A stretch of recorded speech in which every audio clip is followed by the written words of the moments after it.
Super corajoso, talentoso e genial. Sabia atacar, armar jogadas, cabecear, chutar e ver o jogo como ninguém mais. O estilo dele era muito bonito e poderoso. Quando jogava na Gávea ou no Maracanã, todo mundo ficava de olho nele. Na verdade, naquela vez em que ele jogou no Maracanã com a camisa da seleção brasileira, ele foi simplesmente perfeito e fez uma das melhores atuações de um jogador na história, na vitória por 2-0 contra a Iugoslávia na Copa do Mundo de 50. Esse cara foi o primeiro grande ídolo do Flamengo com a letra Z e o maior jogador brasileiro antes de Pelé. Pelé, que inclusive sempre foi fã do futebol dele, que era um camisa 10 ou 8, dependendo da época, que dava ordens no meio de campo e não tinha medo de disputas. Ele jogou junto com outros monstros do Flamengo na década de 40, como Domingos da Guia e Leônidas da Silva. Depois que saiu do Flamengo em 50, ele foi brilhar em outros times, como o Bangu e o São Paulo, campeão paulista de 57. Infelizmente, ele só ganhou um campeonato sul-americano com a seleção brasileira em 49 e ficou em segundo lugar na Copa de 50, que foi um dos momentos mais tristes da carreira dele. Mesmo assim, Zizinho ficou na história como um dos maiores craques, um ídolo e um imortal. Vale muito a pena relembrar esse grande mito do futebol.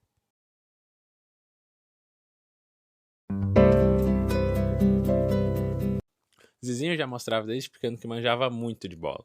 Tinha dribles, velocidade e precisão que eram de outro mundo.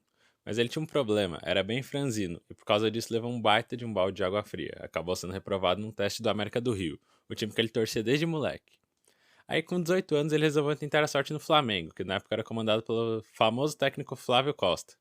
Numa tarde qualquer, o Flamengo estava jogando de um treino na Gávea quando um dos craques do time, o próprio Leônidas da Silva, se machucou. O Zizinho deu uma olhada no banco e chamou o Zizinho para entrar. O moleque arrebentou, fez gols e no fim do treino ouviu essa: corta o cabelo e volta amanhã. Aí ele voltou, entrou pro time principal e já assumiu a titularidade em 42, no lugar deixado por Valdemar de Brito, que anos depois ia descobrir o Pelé. Em 1942, com apenas 18 anos, Zizinho foi convocado para a seleção brasileira que disputou o Campeonato Sul-Americano do Uruguai, onde ele marcou os primeiros de seus 17 gols no torneio. Apesar do Brasil não ter sido campeão, essa experiência internacional ajudou o Zizinho a melhorar cada vez mais seu futebol. E nesse mesmo ano, ele ajudou o Flamengo a conquistar o Campeonato Carioca, marcando 11 gols na competição.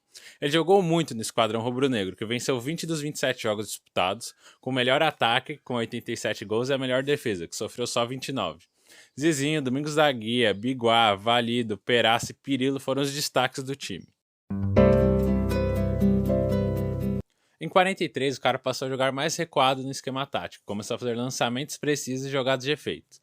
Ele era um autêntico meio armador e foi o primeiro da história do futebol brasileiro. O cara era fera e ajudou o Flamengo a ganhar mais um título estadual, com direito a goleadas inesquecíveis. E olha que ele ainda jogava pela seleção brasileira e carioca, enfrentando vários adversários sul-americanos e paulistas no Campeonato Brasileiro de Seleções. Só que nem tudo eram flores, porque o Zinho tinha que conviver com a fama de violento depois de quebrar a perna de um jogador, além de ter que provar no campo que não era apenas um boêmio. Mas mesmo assim, ele nunca deixou de cumprir suas obrigações e até contava com o apoio do técnico Flávio Costa. Em 44, Zizinho brilhou no Flamengo e ajudou a equipe a conquistar o tricampeonato estadual. Apesar de saída de alguns jogadores importantes como os Domingos da Guia e Perácio, o time colecionou vitórias expressivas ao longo da competição, incluindo um 6-1 contra o Fluminense e um 4-1 contra o Botafogo. Na partida decisiva contra o Vasco, o Flamengo era o azarão, mas contava com o Zizinho para liderar a equipe. E ele não decepcionou, com maestria comandando as ações do time naquele jogo emocionante, disputado diante de uma multidão de 20 mil pessoas. Depois de um confronto equilibrado, o Flamengo conseguiu o gol da vitória a 4 minutos do fim, com o veterano argentino Valido marcando de cabeça em uma jogada contestada pelos jogadores do Vasco. Mas não adiantou nada, o Mengo saiu vitorioso e foi campeão. Zizinho ficou super famoso quando ganhou o tricampeonato carioca e virou o ídolo do Flamengo. Todo mundo amava o jeito dele jogar e até os adversários elogiavam a esportividade dele. Só que depois do título de 44, ele nunca mais ganhou nada do Rio. Culpa do Vasco, que estava mandando muito bem na época com o timaço, que acabou sendo a base da seleção brasileira na Copa do Mundo de 50. Entre 45 e 50, ele viajou muito pela América do Sul para jogar no Campeonato Sul-Americano. Mas o negócio era difícil, porque os argentinos e uruguaios eram muito brutos e às vezes partiam pra porrada. Na Batalha de Núñez, o Zizinho foi vítima de uma dessas brigas quando os argentinos quiseram se vingar de um jogo em que o Ademir de Menezes quebrou a perna do jogador batalheiro. A treta fez Zizinho ficar puto, se afastar da seleção por 3 anos. Ele ainda se machucou bastante nesse tempo, mas conseguiu voltar para o time em 49, para o sul-americano que rolou aqui no Brasil. E o retorno foi triunfal. No primeiro jogo, o Brasil meteu 9-1 no Equador, depois 10-1 na Bolívia e ganhou por 2-1 do Chile no jogo mais difícil. Mas essa vitória magra foi só um acidente de percurso. Os caras ganharam fácil da Colômbia por 5-0, Passaram por cima do Peru por 7-1 e enfiaram 5-1 no Uruguai. Só que o jogo mais tenso foi contra o Paraguai. Na primeira partida a gente perdeu por 2-1, mas na volta foi um chocolate, 7-0 e mais um título continental para o Brasil. A seleção jogou 7 jogos e ganhou 6, só perdeu 1. Foram 39 gols marcados, 5 só de Zizinho, e só 7 sofridos. Esse foi o primeiro título dele com a camisa da seleção. Mas o sonho era ganhar a Copa do Mundo no ano seguinte. Zizinho passou por altos e baixos naquele ano. Para começar, ele foi vendido do Flamengo para o Bangu sem nem saber, por causa de uma aposta entre os presidentes dos clubes. Na primeira vez que jogou contra o ex-time, Zizinho mostrou que estava com sangue nos olhos e ajudou o Bangu a atropelar o Flamengo por 6-0. Saborosa vingança, só que no Bangu ele não ganhou nenhum título e precisou esperar 7 anos até levantar uma taça de novo. Mas antes disso tinha a Copa do Mundo no caminho. Na Copa do Mundo de 50, Zizinho não jogou as 2 primeiras partidas do Brasil contra o México e a Suíça porque machucou o joelho. Ele só entrou em campo no terceiro jogo, contra a Iugoslávia. E foi nesse jogo, no dia 1º de julho de 1950, que ele fez a melhor partida de um jogador com a camisa do Brasil de todos os tempos. Zizinho fez de tudo. Ele marcou gol, deu passe para outro, o Brasil ganhou por 2-0, driblou, lançou, correu como um louco e acertou todos os passes durante o jogo. O Maracanã ficou de pé e aplaudiu a atuação espetacular do craque que fez falta nos jogos anteriores. Depois da partida, Zizinho foi elogiado pelo jornalista italiano Giordano Fattori, da Gazzetta dello Sport, que disse: "O futebol de Zizinho lembra Da Vinci pintando alguma obra rara." A partir daí, o craque ganhou o apelido que o consagrou, Mestre Ziza. Depois desse jogo, a seleção ficou mais confiante e artística, e o Brasil ganhou por 7-1 da Suécia e por 6-1 da Espanha. Todo mundo já estava contando vitória, mas na final contra o Uruguai rolou a famosa derrota de virada por 2-1. E a galera toda chorou. Esse jogo foi conhecido como Maracanaço e foi o maior pesadelo da história do futebol brasileiro. Até um certo jogo em 2014, que eu prefiro nem lembrar. Ele viu a seleção começar arrasando com gol de Friaça, mas depois tudo deu errado. E o Maracanã ficou uma bagunça, com fogos de artifício e tudo mais que ia ser usado na festa do título que não aconteceu.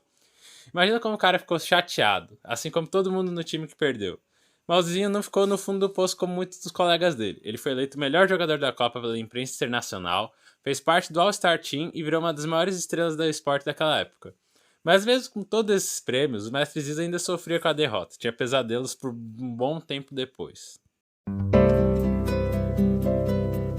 Depois da Copa do Mundo, Zizinho ainda foi chamado várias vezes para jogar na seleção brasileira. Mas como os técnicos queriam encontrar novos talentos, e também por causa das lembranças tristes que a Copa do Mundo deixou, Zizinho acabou ficando fora dos times de 54 e 58. Ao longo de sua carreira, o Mestre Ziza jogou 53 partidas pelo Brasil e marcou 30 gols. Em 57, Zizinho topou o desafio de jogar pelo São Paulo. Já mais velho, com 35 anos, muita gente duvidou que ele pudesse jogar bem, mas ele provou o contrário. Ele liderou o São Paulo, com jogadores como Poi, Mauro Ramos, Gino Orlando e Canhoteiro, até a vitória do Campeonato Paulista.